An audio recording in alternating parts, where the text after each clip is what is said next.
بسم الله الرحمن الرحيم.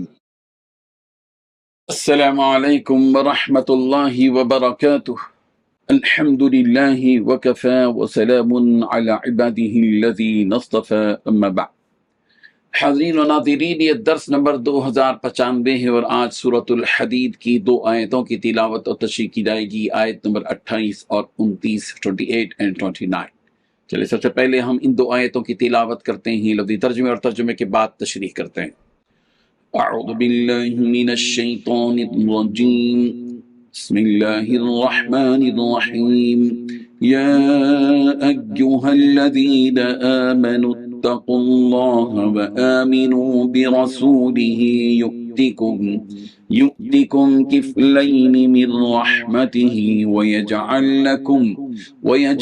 لکم نورا تمشون به ویغفر لکم واللہ غفور رحیم۔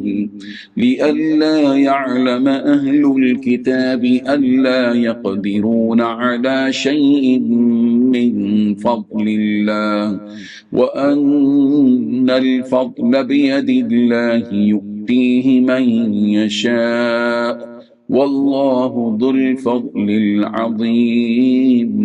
صدق الله العظيم۔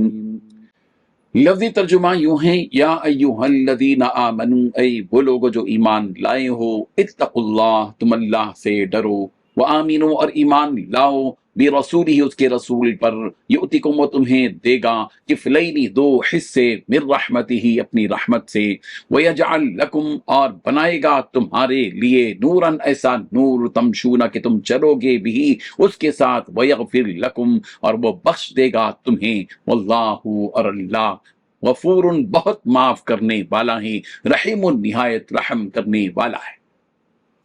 لِأَلَّا يَعْلَمَ تاکہ جان لیں، اہل الکتاب اہل کتاب، اللہ یقدرون کہ وہ قدرت نہیں رکھتے، علی شیء کسی چیز پر، من فضل اللہ اللہ کے فضل سے، وَأَنَّ الْفَضْلَ اور بے شک تمام فضل بید اللہ اللہ ہی کے ہاتھ میں ہے، یؤتیہ وہ دیتا ہے، من یشاء جسے وہ چاہتا ہے، واللہ اور اللہ ذو الفضل العظیم عظیم فضل والا ہے۔ ترجمہ یوں ہے، اے ایمان والو اللہ سے ڈرو اور اس کے پیغمبر پر ایمان لاؤ تاکہ وہ تمہیں اپنی رحمت کے 2 حصے عطا فرمائے اور تمہارے لیے وہ نور پیدا کرے جس کے ذریعے تم چل سکو اور تمہاری بخشش فرما دے، اور اللہ بہت بخشنے والا بہت مہربان ہے، تاکہ اہل کتاب کو معلوم ہو جائے کہ اللہ کے فضل میں سے کسی چیز پر انہیں کوئی اختیار نہیں ہے، اور یہ کہ فضل تمام تر اللہ ہی کے ہاتھ میں ہے، جو وہ جس کو چاہتا ہے عطا فرماتا ہے، اور اللہ فضل عظیم کا مالک ہے۔ ان 2 آیتوں میں 9 باتیں بیان کی گئی ہیں۔ پہلی بات، اے ایمان والو اللہ سے ڈرو۔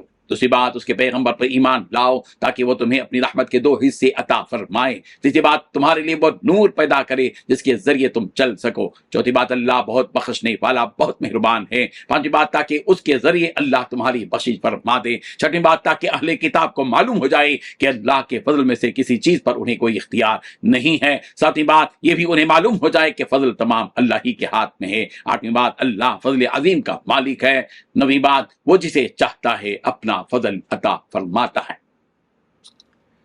بزرگان محترم، ان آیتوں میں اللہ تعالیٰ حضرت عیسیٰ علیہ السلام اور حضرت محمد مصطفیٰ صلی اللہ علیہ وسلم پر ایمان لانے والوں کی جزا و ثواب بیان فرما رہے ہیں کہ اے ایمان والو، جو شخص اللہ سے اس کی نافرمانی کرنے کے سلسلے میں اس کی عذاب و عقاب سے ڈرا اور نیک اعمال اختیار کیا اور اس کے رسول پر ایمان لایا، تو اللہ تعالیٰ ایسے شخص کو اپنی رحمت کے 2 حصے عطا فرمائے گا۔ ایک تو اس لیے کہ اس نے حضرت عیسیٰ علیہ السلام پر ایمان رکھا جب تک کہ آپ علیہ الصلوۃ والتسلیم کی نبوت ظاہر نہیں ہوئی، تو پھر جب آپ علیہ الصلوۃ والتسلیم کی نبوت ظاہر ہو گئی تو اس نے اپنے آپ علیہ السلام پر بھی ایمان قبول کیا۔ اس لیے ایسے لوگ دوہرے اجر کے اور اللہ کی رحمت کے مستحق ہوں گے۔ اس کے علاوہ انہیں وہ نور عطا کیا جائے گا جس سے کافر و منافق لوگ خالی رہیں گے، کہ جس نور کا تذکرہ آیت نمبر 12 اور 13 میں گزر چکا، کہ اس نور کی روشنی میں وہ لوگ پلسرات کا راستہ بآسانی طے کر لیں گے۔ پھر اللہ رب العزت ان کی بخشش فرما کر انہیں جنت میں داخل کرے گا۔ اللہ تو ہے ہی بڑا بخشنے والا، بڑا مہربان۔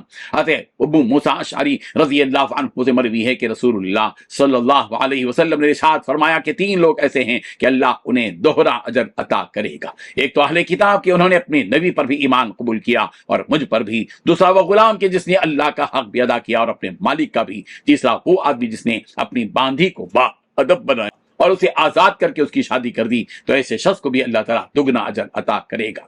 یہ اہل کتاب بعض تو ایسے ہیں کہ جنہوں نے اللہ کے رسول پر ایمان قبول کیا، لیکن اکثر ایسے تھے کہ جنہیں یہ حسد تھا کہ آخری نبی ہم میں سے کیوں نہیں، بس اسی وجہ سے وہ ایمان نہ لائے۔